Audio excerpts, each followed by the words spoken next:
Gamache. We have a Gamache. Ernesto. Yeah. We're here. We are. This is pretty amazing. Yeah, it is. We're in the bistro. I don't remember the first time I heard about Louise Penny books. Do you remember? I know that you told me. Okay. Yeah, just from the first chapter of the first book, I was like, oh, this is lovely. It's just so nice and it's very Canadian. It's super Canadian. Well, especially the first one is really Canadian. Yeah, There's talking about Tim Hortons and there's mention of all these little Canadian things. Yeah. I read the first one and then didn't stop until I had read all of them that had come out. Right. And then when the next one came out, I think I went back and started again and read all of them up until the next one. Yeah, that's kind of what I do. Yeah. And I think what's magical for me, I mean, the Canadian thing was really important for me. Sure. Because I don't live here. So I found myself longing for snow, which is so bizarre because who longs for snow but me? Because I wanted to hear, she describes the sound of the crunching of the snow underneath your boots. And I was just like, I remember that. And it made me it felt like home. Yeah.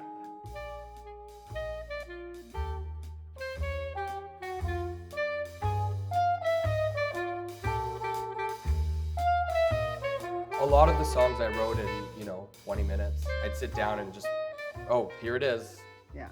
Because I feel like sometimes that's the hardest part about writing a new piece is having some sort of inspiration, having some sort of vision or imagery or whatever. Right.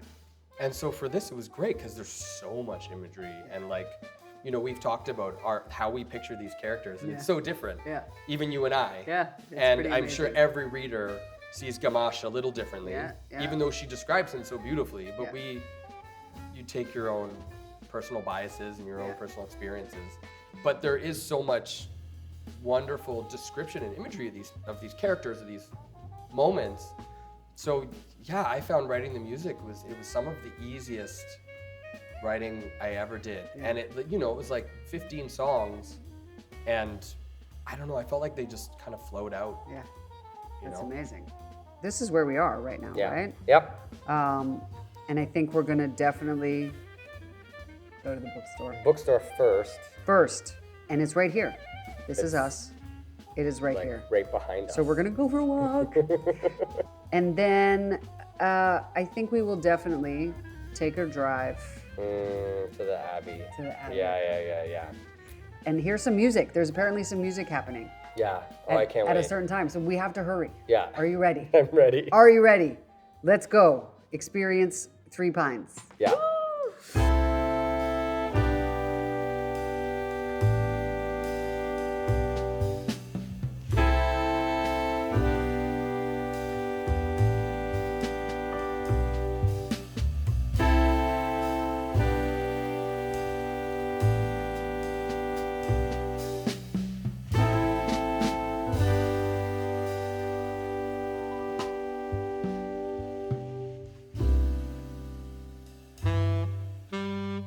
I kind of love that you didn't write a Gamache song. Yeah. I mean, you did, but first of all, it's not called Gamache. Mm-hmm.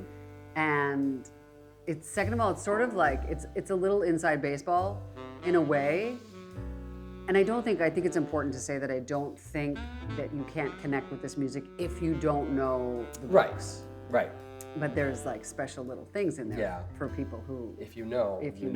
Yeah. So maybe talk about the Gamache song for a minute. Yeah, so the song I wrote for Gamache is called Sandalwood and Rosewater. It's for him and his wife, Rain Marie. Whenever Louise Penny describes Gamache or Rain Marie, she often will refer to the fact that one of them smelled like sandalwood and rosewater. And then it comes out as you're reading the books that it's because he wears a cologne that smells like sandalwood and she wears perfume that smells like rosewater. So what you're getting always is both of them, they both smell like both of them all the time because they are one. Yeah. And it's so beautiful. I remember when that first finally was revealed, I was just like, oh, that's really deep and beautiful. Yeah. That was one of the earlier songs that I wrote as well. And it was never in my mind to write something for Gamache. It was almost like that intimidated me. to try and capture. To try and capture him. Right. How He's do you actually capture him? the only one I don't have a really strong, with everyone else I have an actor in Right. mind who would play the part, and that's what they look like to me. And I don't have that for Gamache, which Yeah, is neither really do I. interesting. It's like, he's the main character. How do you not have a strong visual? And I just don't. Yeah. It's kind of amazing. Yeah.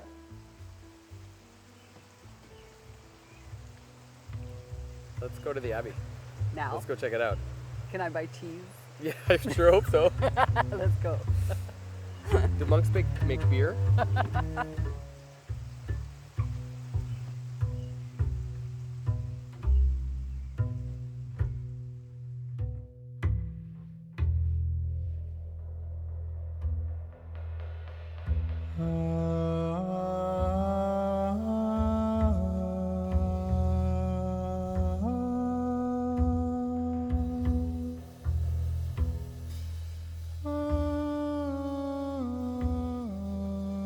I think when I decided I wanted to write this music, I was still in the first read-through. Really? Yeah, because I remember I got to the end of whatever the newest one had come out, and I was like, well, if I'm gonna write music based on these, I need to reread them with that in mind. Right. And immediately went back and started again and read all of them again, taking notes and writing down quotes. And Yeah. So what was the first song you wrote? oh, I think it was The Beautiful Mystery. Really? Yeah, I think so. It was just so perfect. Yeah. The book is all about the monks and their beautiful chant. I think I wrote that one first, and then I started playing it right away. I started performing it in different groups right away. Right. I wanted to hear it, and I Yeah. wanted to play it. So that one and that one, I've played that one in Europe, and it's been played all around the world already. It's amazing. Yeah.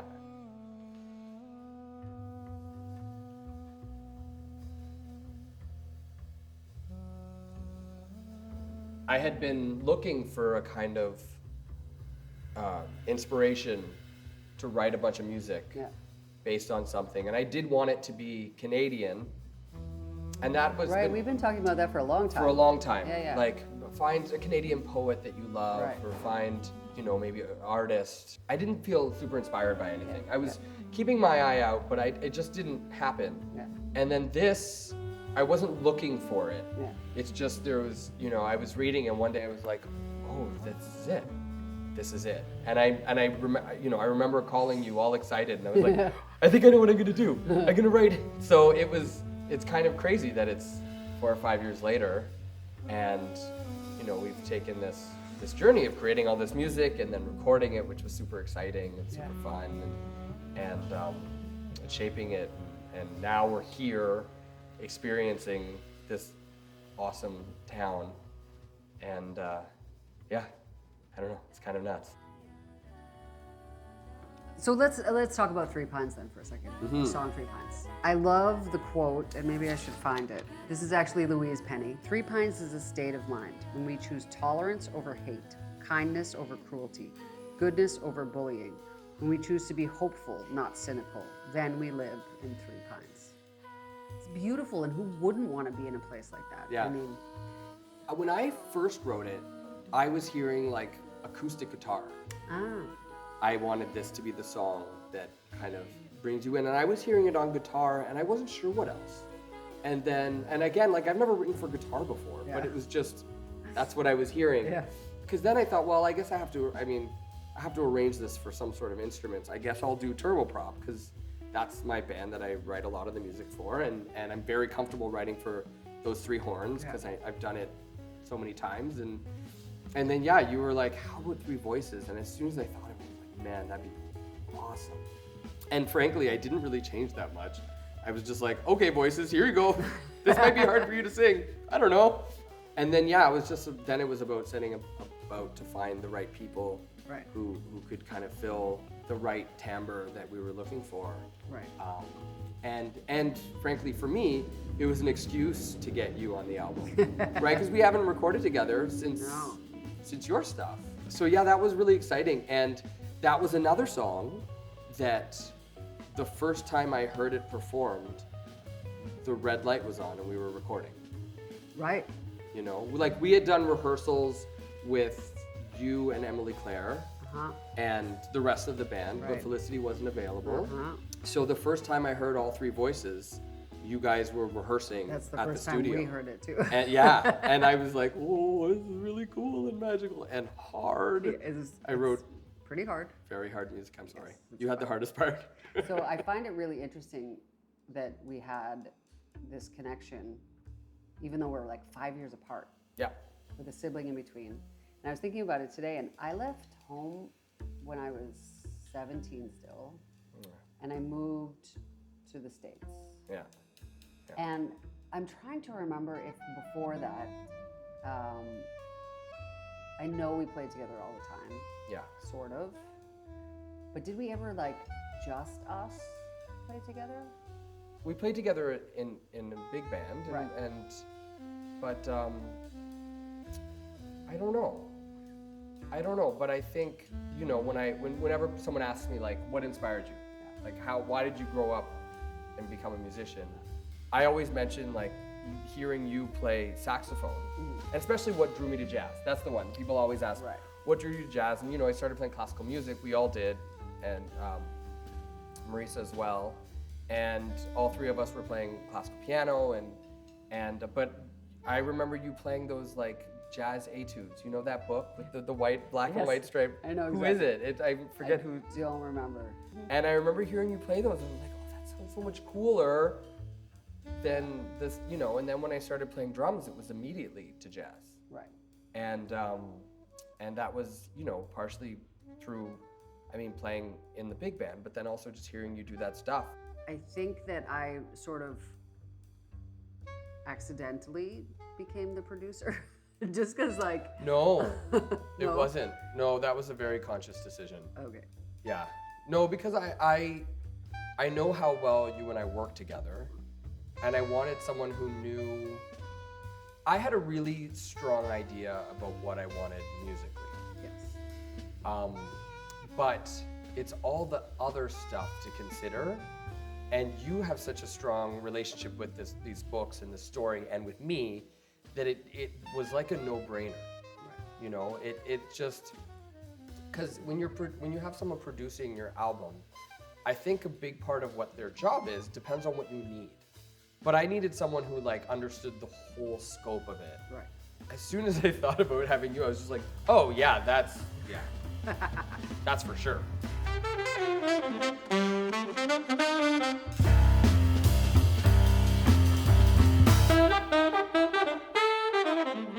Surprised by Joy. So I had forgotten until I looked back at our notes that it comes from a C.S. Lewis book that she read early on. She actually also talked about how meeting her husband was that as well. Like it was later in her life that she met him.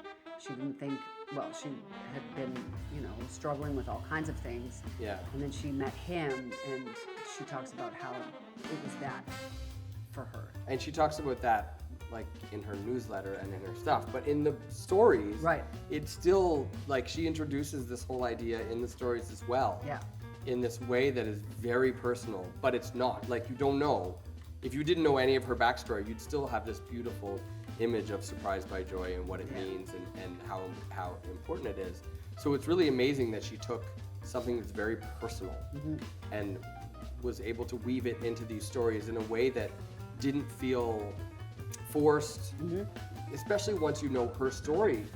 That's why it feels real. Yeah. It feels like these people are real, and all this stuff is real because there are parts of it that are. Right? And sometimes it all just kind of like ends up weaving together in your head. And that's why the album's called Joy, because that's what it's about. Yeah. It's about the joy and the love and the beauty and all that great stuff. Yeah. And it's kind of amazing how these books are so much about that, even though, when you describe it to someone, you're like, oh, it's a detective series. And they're like, oh. Yeah. It's like Sherlock? I think there's well, no, it's not like Sherlock.